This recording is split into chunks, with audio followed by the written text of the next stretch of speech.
Hey everybody, what is up? Welcome back to Final Trade. I've had a lot of questions recently, both on Patreon and YouTube, about how I handle pricing my inventory on TCGplayer, and there's kind of two answers to this. One is the philosophical answer of what do I want my pricing to be?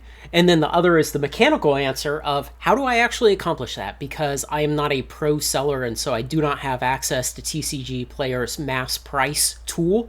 And if you do, let me know what you like and dislike about mass price and being a pro seller, because I get the feeling that pro is more of a program for people who have a significant business in selling singles, not people who kind of dabble in singles the way I do. But let me know. So first, just kind of philosophically, before I go into what this tool is that you're seeing here in MATLAB, philosophically, when I add new inventory to my TCGplayer inventory, when I add new cards to it, I initially price them at about 10% over market price. And I price the foils at an additional 2% over that. So foils will be 12% over market, non-foils will be 10% over market. And there are a lot of cards you can sell in the direct program at over market prices. And you really have to understand what market price means on TCGplayer. Market price is the average of the last 50 sales. You can sell a lot of cards over market price in the direct program, and it'll typically be, in my experience, and again, if you have different ideas, let me know, because I'm still learning a lot about this. Two situations where you will commonly sell over market. It's either very expensive cards, things like ancient copper dragons. I mean, I've sold a bunch of those at 10% over market price. Or it'll be cards that are staples, very popular cards that are fast movers and that everybody wants. Somebody's throwing together a new commander deck using the mass entry tool to buy a giant list of cards they put together on a simulator, and they just hit buy, and the cart optimizer says, well, Craig's got this command tower, or this arcane signet, or this nature's lore, or this patriarch seal, or whatever, at 10% over market. But hey, you're already paying the shipping cost to the direct program, so it's cheaper than paying under market or market price to someone else, but getting charged another shipping charge. So those are the two kind of instances where a lot of the time as a direct seller, you can charge over market. So when I initially list product from, say, another big box opening I do, relative big in final trade terms, when I list that inventory, it's 10% over market and another 2% over market for foils. Then what I do is over the next 10 days, every day, I drop that 10% premium down 1 point. So the second day, it's 9% over market. The next day, it's 8% over market, 765 on down. And sometime, about in the midpoint, about day 5, whatever, I'll drop that foil premium from an additional 2% over market down to an additional 1% over market. And so then by, day 11, I hit 0% over market for the regular cards and the additional foil modifier. And that's just kind of the loose rule that I use. And the thing is, that gives 10 days for all of those popular cards, all of those expensive cards that I've just added to the inventory to sell at those higher prices. And then beyond those 10 or 11 days, I'll go to 1% below market and 2% below market. And that's where I'll typically stop, is 2% below market. And then maybe I'll add another 1 to 2% below market on the foils, because you have different dynamics with the sales prices of foils at different parts of the value spectrum. And so there are times when your ancient copper dragon foils, people will pay a big premium for that foil version of that. But when you get into some garbage niche card that's, the base card has a 3-cent market price and the foil has a 7-cent market price, well, people, you can't get them to pay much extra for that foil. They'll pay a few cents extra, but not much. And maybe they'll be happy just taking the 3-cent base card instead of the 7-cent foil. And so you can kind of make it a little more juicy by discounting the foil a little extra when it's at the low end of the value spectrum in order to move the cards out. Because, I'd much rather have money than the cards after I've opened them. So By that point in the cycle, I'll be selling through tons of the cheap cards, tons of the under $1 cards, the under 25-cent cards, and then some of those cards that are in kind of the 1 to 5 cent market price that I've marked up to 5 cents. Occasionally I'll start to sell some of those because, again, market price is not always indicative of what you can buy the card for, going back to my examples earlier. So now that I've kind of explained my philosophy on how I want to price my inventory, how do I mechanically do that? Because, again, I am not a pro seller. I do not have access to the mass reprice tool that TCGplayer offers. So I built my own tool in MATLAB. What I do is I go to the pricing tab on the seller side on TCGplayer. I do the export inventory. I pull out that CSV file to my computer, and then this program reads it in and modifies it into a form that I can re-upload to TCGplayer to change all my prices. But what are my rules? So first off, minimum card price 5 cents. Now, I have all these rules in triplicate because I then have the program compare them to make sure I'm not making a typo that's going to disastrously change my prices in the wrong way. So I have to type in my changes 3 times, and then the program makes sure they're all the same. And when I type them in, I try to think very hard about it. I always ask myself, what am I about to mess up? So minimum card price 5 cents. And that's just me. You know, I'm not gonna, if I have a giant stack of cards that are 1 cent market price, and I can look at that giant stack, and let's say some monster stacks, because I've opened a lot of Baldur's Gate draft boxes, and some of the garbage commons in that set I've got nearly 200 copies of. You know, Faceless one with its special rarity. I've got, golly, almost 300 copies of Faceless one.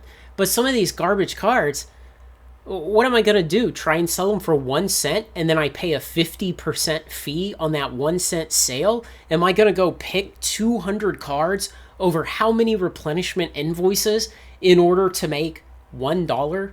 Selling 200 1 cent copies with a 50% fee? So no, I don't do that. I cut it off. Everything bare minimum will be 5 cents. That's just, I'm not going to go pick it from the bucket. If it's not for that, I'd rather throw them all in a flat rate box, and at the end of the winter, I'll drop the box in my fireplace and use it to heat my house for an hour, rather than all the effort to make $1 or $2 over months and months of picking cards. So I just do not mess with picking cards for less than that. And even that, at 5 cents, you know, 50% fee for the cards under, I think, $3. And so, you know, I'm only making 2.5 cents to pick that card. But at least a lot of the time, I'll be picking a bunch of copies of it at once. It makes it a little easier.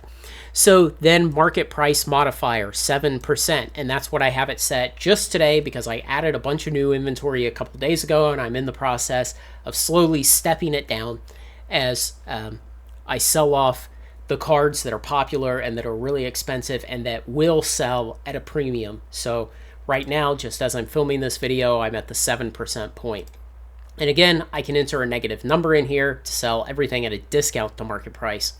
Minimum basic land price, you know, in my experience, I don't sell a ton of basic land through the direct program. If I do a replenishment invoice of 200 or 300 or 400 cards, maybe I'll sell 5 to 10 basic lands. And they're almost always like the special art versions from Jumpstart 2020, or they're full art versions from Kamigawa, or they're a foil version from some other set. Things like that. Just the run-of-the-mill junk basic lands.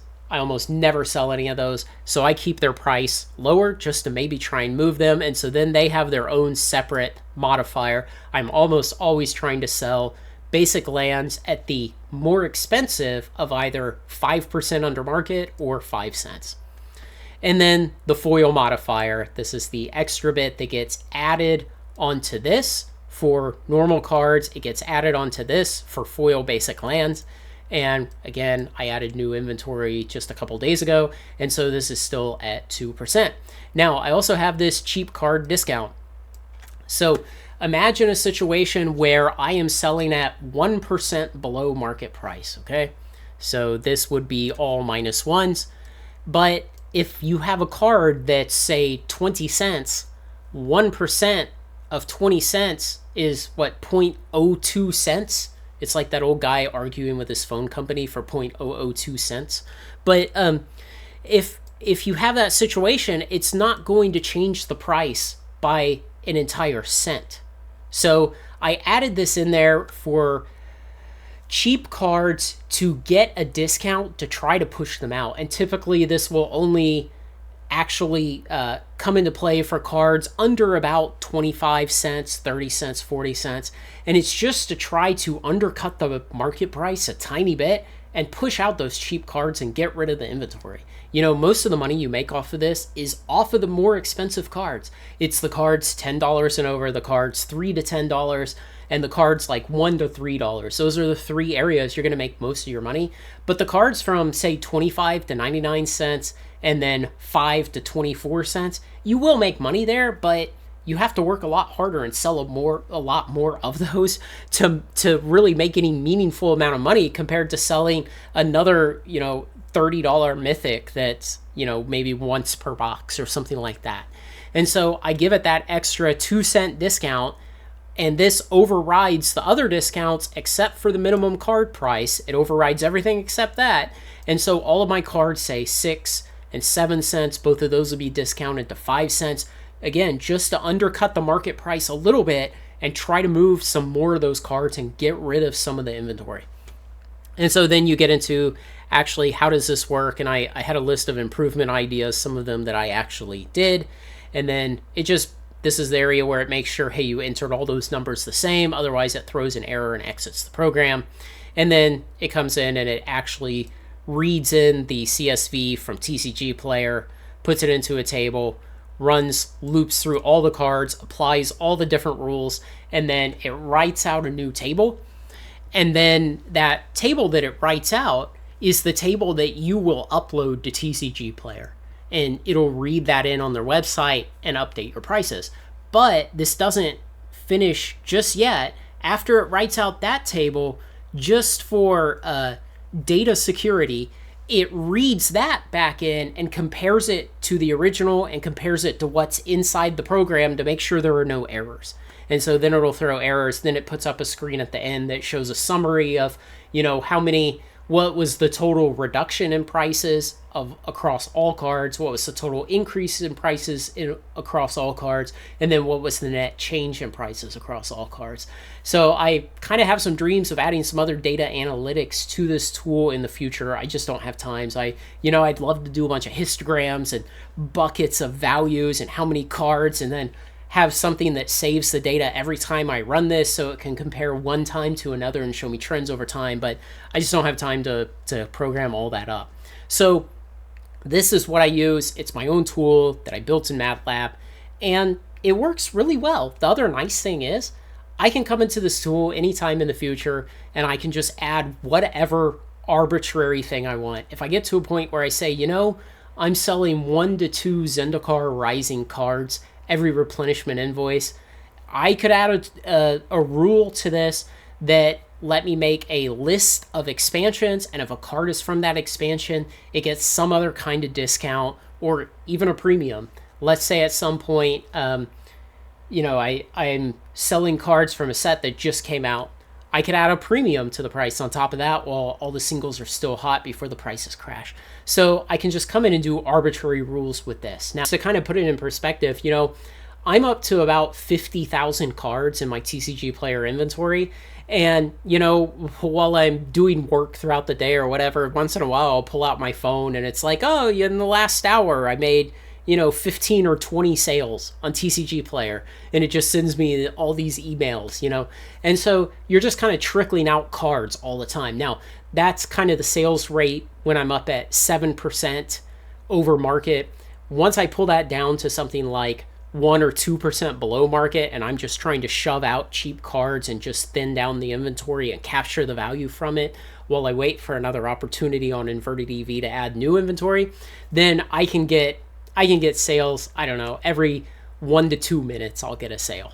And so, you can make those sales pretty quick, so you don't always have to undercut everybody. You could tie them at direct low and you would still get lots of sales. And so you would just have to decide how to do that. So I know that TCGplayer has an API that you can probe, and I suspect direct low is something you could get out of that. Just, I've been a software engineer for like 20 years now, but just the nature of the stuff I've worked on in my career, I've done a lot of work with like interfaces between different software packages running on the same machine. But when it comes to like external API calls, that's something I have absolutely zero experience with. So I don't even know where to begin. I would have to look in the documentation for MATLAB, see if I could make this script just call TCGplayer's API directly. Eventually, I might spend an afternoon just trying to parse through some documentation and Google searches and see what I can figure out. But that's the only real thing that I lack here on my tool that I wish I had, is the ability to look at what direct low is and see about tying that, maybe undercutting that, or putting a certain percentage above it or something like that. But again, market price is a pretty good stand-in. It works well for me. And like I said, I sell a ton of cards over market price. I slowly back the price down as I sell through those cards. And then as I back it down more, the sales increase. And then I'm selling eventually for 1 to 2% below market and just shoving out high volume of the junk cards. So it works well, and I don't have to pay the additional, I think it's 2% fee structure to be in the pro program. Maybe it's 2.5%, I forget. So let me know what you think, ideas you have, what you do, if you're a pro seller, if you're not a pro seller. I'm always interested to see what the other folks selling on TCGplayer are doing, how they're solving these problems.